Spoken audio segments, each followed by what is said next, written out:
Have you been in any emergency situations even outside of work, do you think? I did drown once. So You that drowned? yeah, it was a bit strange, but What was that like?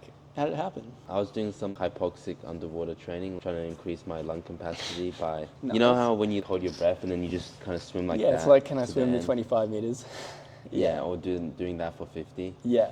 So I was doing that, did it for 50, then got up. Instead of taking proper adequate rest periods, 5 minutes or 10 minutes, Yeah. just getting my oxygen back, I started doing, I think it's called hyperlactic breathing, or it's where you go.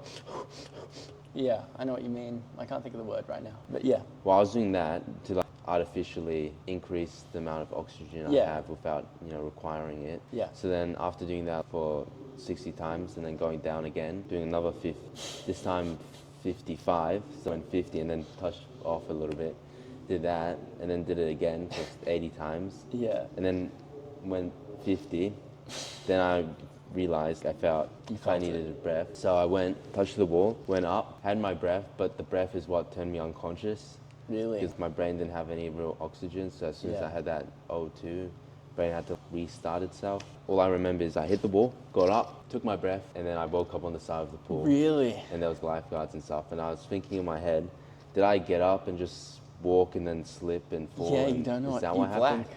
Yeah, I just blacked out and didn't realize. That's scary. As soon as I had my head up, as I blacked out, I just started sinking and then started doing the ladder. Really? It's like you were still conscious, but you didn't form any memories. Yeah, and I was having a seizure while I was doing that. Jesus, really? And my jaw was really tense. It was locked. They couldn't really open it when they were trying to clear airways and stuff. But luckily, the lifeguard saw me as I was falling down, so I only had like 30 seconds underwater. Yeah. Where 4 minutes is irreversible. Yeah, I mean, you were brain just damage. swimming 50 meters underwater. You've been training for this. You've been training for drowning. Without any rest in Yeah. between. And before doing the 50 meters underwater, I was doing freestyle but without taking any breaths. Yeah. To like Yeah, I've done that. exaggerate that. Yeah. So I just did like a whole hour session of just not breathing. Oxygen deprivation. That, yeah. So We were hypoxia. a lifeguard at that time? No. That was before I did the course. Is that somewhat what inspired you? I'd probably say so. Before my dad recommended me to do it because he got recommendations to do it around like COVID time. Yeah. He knew someone who was working at Waves Leisure Centre. Does your dad do it too? He doesn't because after he got the certificate around 2019, then lockdown started and he was like, just expired. Exactly. Can't get a job. But I mean, that probably pushed me to actually end up doing the lifeguard course. How do you feel in the aftermath of that? I mean, after that, you're on the hospital emergency room and then they're getting you oxygen. Then you get hospital beds, and then after that, having to come back home, my fitness levels have gone down. And How long were you in the hospital? about a week with the emergency room and then the hospital bed. Is that serious? Or do you think they were just... It was more they didn't have hospital beds, so we Yeah, waited they had to extra in the keep you emergency there. room. Yeah, and they were just measuring Damn. my oxygen meter, and it was Really?